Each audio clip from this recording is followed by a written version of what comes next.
അങ്ങനെ weekly task ആരംഭിച്ചിരിക്കുകയാണ്. ആദ്യഘട്ടം അവസാനിച്ചപ്പോഴുള്ള പോയിന്റ് നിലവാരം എന്ത്? ആരിന് ഈ ടാസ്ക് തൂക്കുമോ? എല്ലാം നമുക്ക് ചർച്ച ചെയ്യാം. ഉച്ചയ്ക്ക് 1 മണി മുതൽ വൈകുന്നേരം 3:30 വരെയുള്ള ലൈവ് അപ്ഡേറ്റ് ആയിട്ടാണ് ഞാൻ വന്നിരിക്കുന്നത്. So welcome back to Bigg Boss Malayalam channel ആദ്യമായിട്ട് കാണുന്നവർ ചാനൽ സബ്സ്ക്രൈബ് ചെയ്യണം, ലൈക്ക് ചെയ്യണം, കമൻറ്റ് ചെയ്യണം. അങ്ങനെ എല്ലാവരും ഫുഡും കാര്യങ്ങളൊക്കെ കഴിച്ചിട്ട് ഇരിക്കുകയാണ് ചെയ്യുന്നത്. അതിന് ശേഷമാണ് വീക്ക്ലി ടാസ്ക് വരുന്നത്. വീക്ക്ലി ടാസ്കിൻ്റെ ലെറ്റർ വായിക്കാനായിട്ട് ബിഗ് ബോസ് അനീഷിനെ കൺസ്ട്രക്ഷൻ റൂമിലേക്ക് വിളിക്കുന്നു. ബിഗ് ബോസിൻ്റെ മുന്നിൽ വെച്ചിട്ട് ആദ്യം അനീഷ് ഈ ടാസ്ക് ലെറ്ററും കാര്യങ്ങളൊക്കെ വായിക്കുന്നുണ്ട്. അതിനുശേഷം എല്ലാവരും ലിവിംഗ് റൂമിൽ വിളിച്ചു കൂട്ടി അവരുടെ മുമ്പിൽ നിന്നിട്ടും അനീഷ് ഈ ടാസ്ക് ലെറ്റർ വായിക്കുന്നു. വീക്ക്ലി ടാസ്കിൻ്റെ പേരെന്ന് പറയുന്നത് പറക്കും തളിക എന്നാണ് ടാസ്കിൻ്റെ പേര് വരുന്നത്. 3 ദിവസങ്ങളിലായിട്ടാണ് ഈ ടാസ്ക് നടക്കുന്നത്. വീക്ക്ലി ടാസ്കിൻ്റെ ആദ്യഘട്ടമാണ് ഇന്ന് നടക്കാൻ പോകുന്നതെന്ന് പറയുന്നു. ഗാർഡൻ ഏരിയയിൽ ഒരു ബോളിൻ്റെ സൗണ്ട് പോലെ നിങ്ങൾക്ക് കേൾക്കപ്പെടും. ആകാശത്ത് നിന്ന് പറന്ന് ബോളുകൾ ഇങ്ങനെ വീഴും. അതായത് അതിൽ ചുവപ്പ് ബോളുണ്ടാവും, യെല്ലോ ബോളുകളും ഉണ്ടാവും. അങ്ങനെ വീഴുമെന്നാണ് പറയുന്നത്. നിങ്ങളുടെ കയ്യിൽ കിട്ടുന്ന ബോളുകൾ പിടിച്ചെടുത്ത് സൂക്ഷിച്ച് വയ്ക്കണം. ഓരോരുത്തർക്കും ഓരോ പെഡസ്റ്റലിലും ബാസ്ക്കറ്റ് തന്നിട്ടുണ്ടാകും, അതിൽ നിക്ഷേപിക്കുക എന്നും പറയുന്നു. മാത്രമല്ല ടിക്കറ്റ് ടു ഫിനാലയിൽ ഏറ്റവും ബോളുകൾ വീക്ക്ലി ടാസ്കിൽ കൂടുതൽ പോയിന്റ് എടുത്ത് ജയിച്ചു നിൽക്കുന്ന ആൾക്ക് ടിക്കറ്റ് ടു ഫിനാലയിൽ കയറുന്ന സമയത്ത് ഒരു പരിഗണന കിട്ടുന്നതായിരിക്കുമെന്ന് പറയുന്നു. പോയിന്റുകൾ നേടിയെടുക്കണം എന്ന് പറയുന്നു. പിന്നെ കൗണ്ട് ചെയ്തതിന് ശേഷം തട്ടിയെടുക്കുന്ന അതിൽ അർത്ഥമില്ല എന്ന് പറയുന്നു. അതായത് ഈ ബോളുകളൊക്കെ കിട്ടി കഴിഞ്ഞാൽ പോയിന്റുകൾ എത്ര ഉണ്ടെന്ന് എണ്ണി നോക്കുമല്ലോ. ആ സമയത്ത് നമ്മൾ കിട്ടിയ ബോളുകൾ തട്ടിപ്പറിക്കാൻ പാടില്ല. അതായത് എണ്ണുന്നതിന് മുമ്പ്, അതായത് കൗണ്ട് ചെയ്യുന്നതിന് മുമ്പ് നമുക്ക് തട്ടിപ്പറിക്കുകയോ അല്ലെങ്കിൽ ഫിസിക്കൽ അറ്റാക്ക് ചെയ്യുകയോ എന്നും വേണമെങ്കിലും ചെയ്യാമെന്ന് പറയുന്നു. അതായത് കൗണ്ട് ചെയ്തതിന് ശേഷം തട്ടിയെടുക്കുന്നതിൽ അർത്ഥമില്ല എന്നും പറയുന്നു.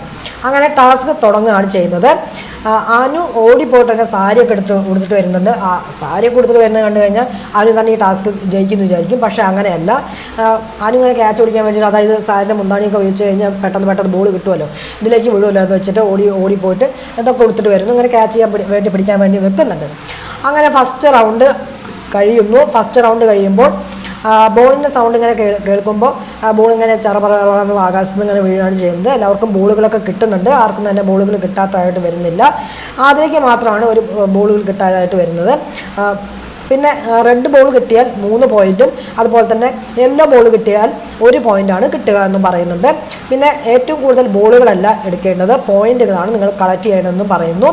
അങ്ങനെ ഫസ്റ്റ് റൗണ്ടിൽ അങ്ങനെ അടിപൊളിയും കാര്യങ്ങളൊന്നും നടക്കുന്നില്ല. അതങ്ങനെ വളരെ രസകരമായിട്ട് ആ ഫസ്റ്റ് റൗണ്ട് അങ്ങനെ അവസാനിക്കുകയാണ് ചെയ്യുന്നത്. അവരവരുടെ ബാസ്ക്കറ്റിൽ എല്ലാവരും നിക്ഷേപിക്കുന്നു. ആരും തന്നെ തട്ടിപ്പറിക്കാനൊന്നിനും പോകുന്നില്ല. അങ്ങനെ ഫസ്റ്റ് റൗണ്ട് നല്ല രസകരമായിട്ടുള്ള ഒരു ടാസ്ക് തന്നെയായിരുന്നു. കാരണം ഫിസിക്കൽ ഗെയിം ആണല്ലോ, അപ്പോൾ എല്ലാവരും അതിന് ക്ഷീണത്തിലാണ് ഇരിക്കുന്നത്. അപ്പോൾ ആ ടാസ്ക് കഴിഞ്ഞപ്പോഴുള്ള പോയിന്റ് നിലവാരം നമുക്ക് പരിശോധിക്കാം. ഈ ടാസ്ക് കഴിഞ്ഞപ്പോഴുള്ള പോയിന്റ് നിലവാരം ഇങ്ങനെയായിരുന്നു. 1-ാം സ്ഥാനത്ത് അത് ആര്യൻ തന്നെയായിരുന്നു. ആര്യന് കിട്ടിയത് 10 ചുവപ്പ് ബോളും പ്ലസ് 6 യെല്ലോ ബോളുകളാണ് കിട്ടിയിരിക്കുന്നത്. അങ്ങനെ 36 പോയിൻ്റാണ് ആര്യന് കിട്ടിയിരിക്കുന്നത്. 2-ാം സ്ഥാനത്ത് നമ്മുടെ അക്ബറാണ്. അക്ബറിന് കിട്ടിയത് 8 ചുവപ്പ് ബോളും അതുപോലെ തന്നെ 8 യെല്ലോ ബോളാണ് കിട്ടിയിരിക്കുന്നത്. അങ്ങനെ 32 പോയിൻ്റാണ് കിട്ടിയിരിക്കുന്നത്.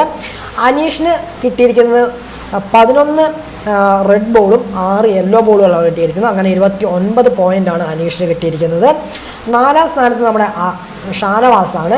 ഷാനവാസിന് 2 റെഡ് ബോളും അതുപോലെ തന്നെ 11 യെല്ലോ ബോളും മാത്രമാണ് കിട്ടുന്നത്.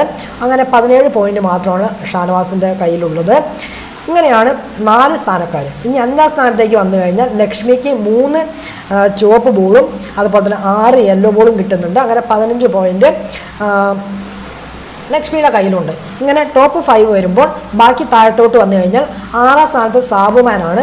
സാബുമാന് 2 ചുവപ്പ് ബോളും 6 യെല്ലോ ബോളും കിട്ടുന്നു. 12 പോയിൻ്റാണ് സാബുമാനുള്ളത്. 7-ാം സ്ഥാനത്ത് നൂറയാണുള്ളത്. നൂറയ്ക്ക് 1 റെഡ് ബോളും അതുപോലെ തന്നെ 5 യെല്ലോ ബോളും കിട്ടുന്നു. 8 പോയിൻ്റാണ് നമ്മുടെ നൂറയ്ക്കുള്ളത്. നെവിനും സെയിം തന്നെയാണ്.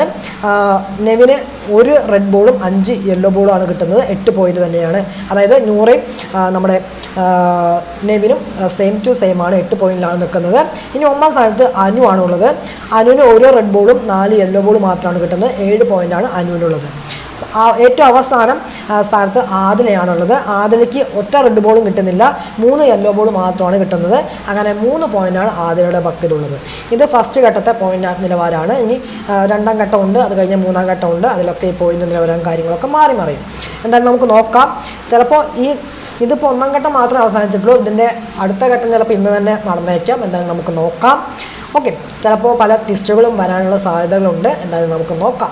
ഓക്കെ, അപ്പോൾ ഇത്രയാണ്. നിങ്ങൾക്ക് ഈ ഒരു വീക്ക്ലി ടാസ്ക് കണ്ടിട്ട് എന്താണ് തോന്നിയത്? നിങ്ങളുടെ അഭിപ്രായം മസ്റ്റായിട്ട് കമൻറ്റ് ബോക്സിൽ അറിയിക്കാൻ ശ്രമിക്കുക. വരും മണിക്കൂറുകളിലെ കൂടുതൽ അപ്ഡേറ്റായിട്ട് ഞാൻ വീണ്ടും വരാം. അപ്പോൾ ഇത്രയേ ഉള്ളൂ. അപ്പോൾ അടുത്ത വീഡിയോ ആയിട്ട് വരാം, അടുത്ത വിശേഷമായിട്ട് വരാം. അപ്പോൾ അതുവരെ എല്ലാവർക്കും Tata, bye bye and take care.